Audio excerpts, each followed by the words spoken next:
کاتێک کابینەی نۆی حکوومەتی هەرێمی کوردستان دەست بە کار بوو و بەرنامەکەشی ڕاگەیان کۆمەڵێک ئالەنگاری کۆمەڵێک قەیران ڕوبەڕووی بۆ پرسیار ئەمەیە تا چەند لە ماوەی 4 ساڵی ڕابردوودا ئەم کابینەیە توانیوێتی بەرنامەکەی جێبەجێ بکە تا چەند توانیوێتی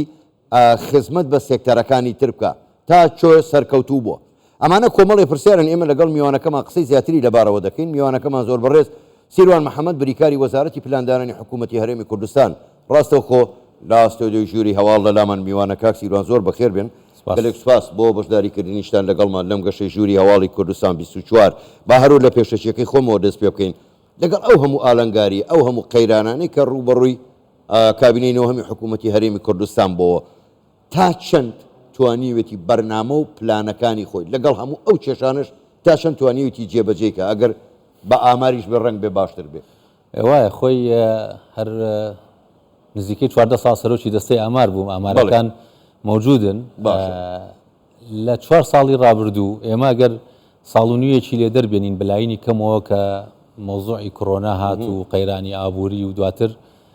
تۆزە وەزعەکە بەرەو باشی ڕۆی لە ڕوانگەی ژمارەوە گەر سەیریکەین ئێمە لە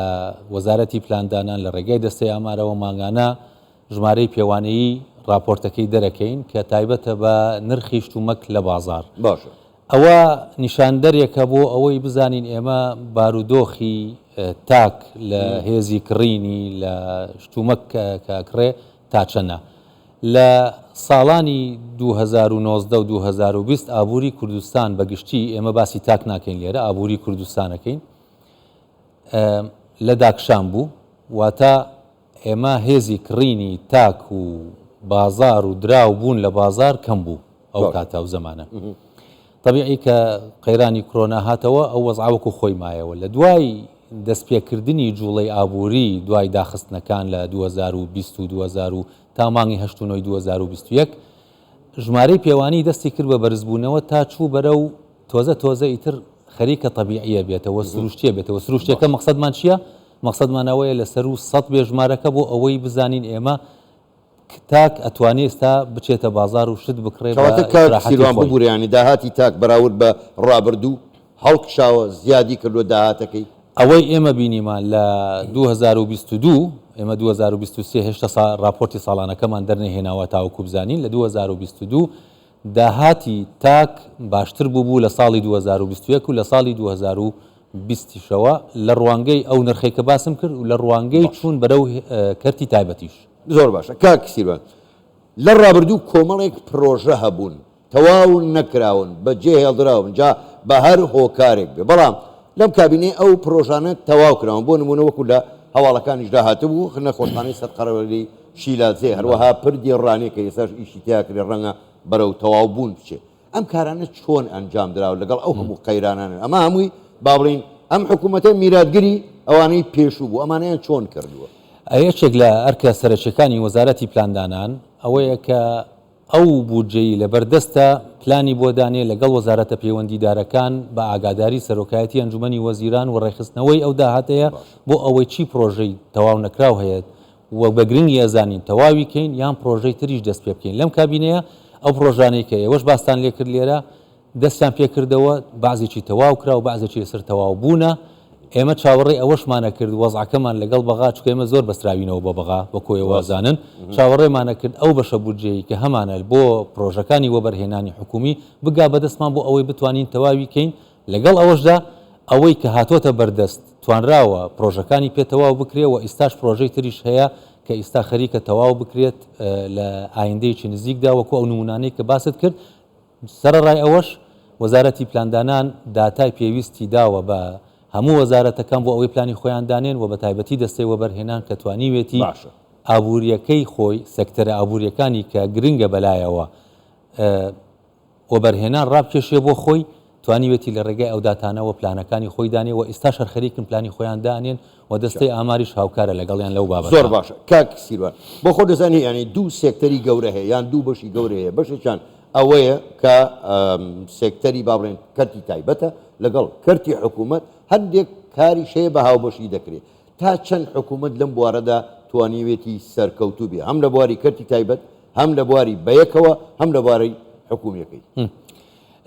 نیشاندەرێکی تر هەیە کە ئێستا ئێمە ئەزانین هەرێمی کوردستان بەرەو باشتربوونی کەرتی تایبەتە ڕوا لە راپۆرتەکانی وەزارەتی پلاندانان و دەستەی ئامارکە ئاماژەی داوە تا پێش 2021 ڕێژەی بوونی کارکەر لە کەرتی گشتی و کەرتی تایبەت نزیک بوون لە یەکتری واتە تۆ لە کۆی نزیکەی 1,480,000 کەس کە لە کاردان لە هەردوو کەرتەکە و کەرتی تری بچووکیش نزیکەی 47% لە کەرتی تایبەت بوون 52% یان 53% لە کەرتی گشتی بوون. لە دوایین ئامار کە لە لای دەستەی ئامار هەیە ڕێژەی کارکەر ئیستا لە کەرتی گشتی لە 2021 دابەزیوە بۆ نزیکەی 38% و ئەوەی تری زیابووە بۆ نزیکەی 62% لە کەرتی تایبەت. ئەمە معنای چییە؟ ئەمە معنای ئەوەیە ئەگەر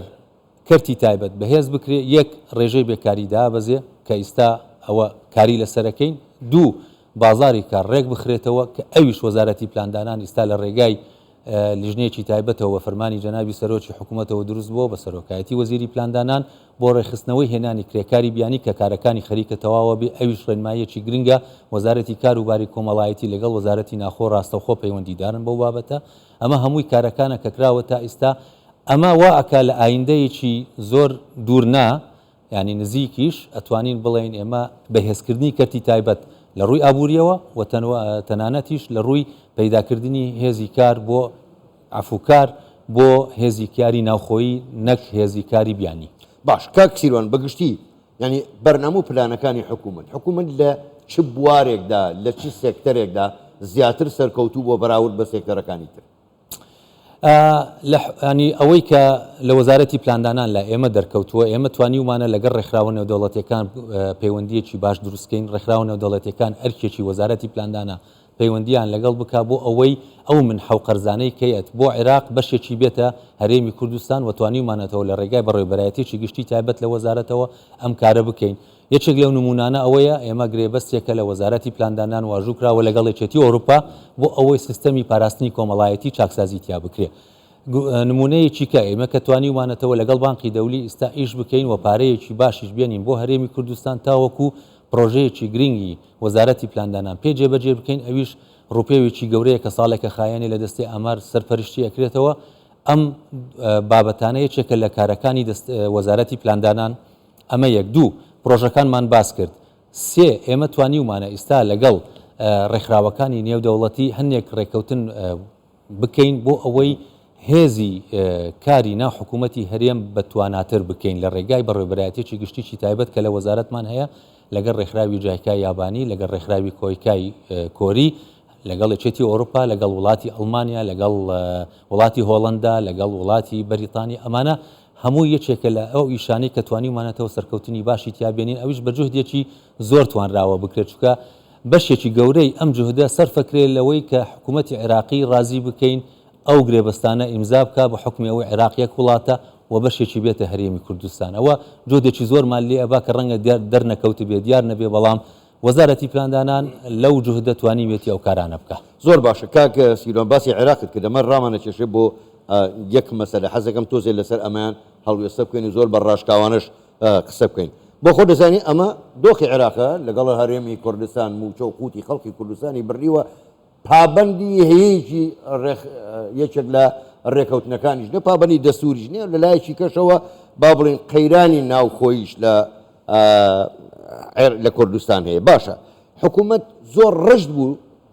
لەسەر جێبەجێکردنی پلانەکانی. ئەمە چۆن جێبەجێ کراوە؟ ینی ئەمە بە چ شێوەیەک توانیوێتی ئەم کارانە و پلانەکانی خۆی جێبەجێ بکات؟ ئەوە ئەگەڕێتەوە بۆ دووشت بەڕێی من. یەکەمیان ئەو پاڵپشتەیە کە ئێمە بینین لە سەرۆکایەتی ئەنجومەنی وەزیرانەوە بۆ وەزارەتی پلاندانان کە دایم لەسەر خەتە بۆ ئەوەی کێشەکانی کە هەیەی لە ناو هەرێم چارەسەر بک بە پێی توانە لە ڕووی مادیەوە لە ڕووی سەرچاوی مرۆییەوە. بەشەکەی تریە گەڕێتەوە بە توانەکانی ناو وەزارەتی پلاندانان بە تایبەتی ئەو توانانەی ناو وەزارەتی پلاندانان هەیە لە بەڕێوەبەرایەتی گشتیەکان و فەرمانبەرەکانی بەڕاستی بێوێنن و سەرڕای ئەو هەموو نەهامەتەیە کە جەنابەت باست لێ کردووە کە پێشتر تووششمان بووتەوە من ئەوەی ئەیبینم لە وەزارەتی پلاندانان ئەوەیە کە ئەتوانی لە ماوەی داهاتوودا ئەو ئیشانە بەرەو باشتر ببات و کارێکی باشتریش بکە. من لێرە نمونەیەکەی نووستا لە ساڵی 2022 بەشێک لەو بەرنامانەی کە وەزارەتی پلاندانان هەیبوو گرنگیدانە بە مۆزوعی ژینگە و مۆزوعی کوشت و کاڵ. ئەمە بابەتێکی گرنگە و لەو ئەخیرێش لە دووبەی بینیتانە و کۆنگرە گەورەیانە و کۆنفرانسە گەورەیە هەبوو. لە نە عێراق نە لە هەرێمی کوردستان ئێمە ڕسمێکی ڕوونمان نەبوو لەسەر واقعی بەکارهێنان و ڕووپۆشی زەوی لە ڕووی ئەو ئاوەی هەیە، ئەو زەویە چۆن بەکار هاتووە. وەزارەتی پلاندانان لە ڕێگای ڕێکخراوی WFPەوە توانی بودجەیەک وەرگێت. ئێمە هەموو شەکانمان هەوڵمان ناوە بودجەکە لەسەر حکوومەتی هەرێم نەبێ، بەڵکو لەسەر ڕێکخراو نێودەوڵەتیەکان باشە. ئەوە کە کارێکی کێ کردومانە. توانیمان پرۆژەیە جێبەجێ بکەین لە ڕێگای بەرنمەیەکی تایبەتەوە لەگەڵیانە. پێش نزیکەی مانگێک ئێمە ئەو پرۆژەیەمان ڕاگەیان بە حزوری لایەنە پەیوەندیدارەکان. توانیمان ئێستا ڕسمێک بدەین بە وەزارەتی کوشت و کاڵ بە دەستەی وەبەرهێنان بە دەستەی ژینگە کە بارودۆخی ژینگە و کوشت و کاڵ و ئاو لە هەرێمی کوردستان وەزارەتی شارەوانیش هاتبوون جەنابی وەزیری شارەوانی توانیمان ئێستا ئەو پرۆژەیە بکەین. ئەو پرۆژەیە ئێمە کردمان لە وەزارەتی پلاندانان و یامان بە وەزارەتەکانی تری حکوومەتی هەرێم. عێراق کەزانی داوای لێکردین هاوکاریان بکەین وەکو وەزارەتی پلاندانان بۆ ئەوەی هەماشت بۆ عێراق بکەین، کردیشمان بۆیان وەکو چاکەیەک یامان وتمان ئێمەش بەشێکین لەگەڵ ئێوە کارەکەین، وتیان زۆر مەمنونین و ئیشەکانیان بۆ کراو و پێش چەند ڕۆژێک ئەوانیش پرۆژەکەی خۆیانیان ڕاگەیان. زۆر باشە، هەرچەنە ینی چاکەکەتان نادەنەوە، بەڵام دەستان خۆش بێ بە یەک وشە جوابم بیتەوە کاک سیروان، تا چەند گەشتبینی بەرامبەر پلان و کارەکانی نەکەڕقۆتان کاری حکوومەتی هەرێمی کوردستان بۆ داهاتوو.